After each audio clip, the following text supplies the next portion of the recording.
একদিন বাড়ি ফিরতে অনেকটা রাত হয়েছিল। বাবা বলেছিলেন, এ কি বেয়াদবি, যতদিন আমার বাড়িতে আছো এসব একদম চলবে না। বিয়ের পর একদিন শ্বশুর বাড়িতে নাচ প্র্যাকটিস করছিলাম।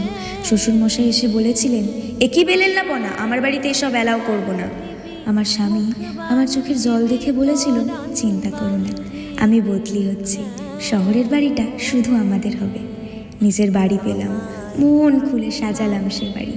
একদিন হঠাৎ দেখা হলো মিষ্টির সাথে, ওকে নিয়ে এলাম নিজের বাড়িতে। শেষে স্বামী বলেই দিল, আমার বাড়িতে এগুলো আমার একদম ভালো লাগে না।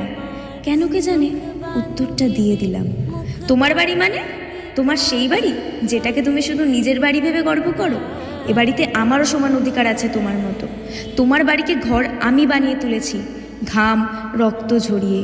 মেয়েদের নিজের বাড়ি হয় না জাতীয় কথা বলে মেয়েরা যদি নিজেরাই নিজেদের অধিকার ছেড়ে দেয়, তাহলে গৃহহীন হয়ে বাঁচবে তারা, গৃহহীন হয়েই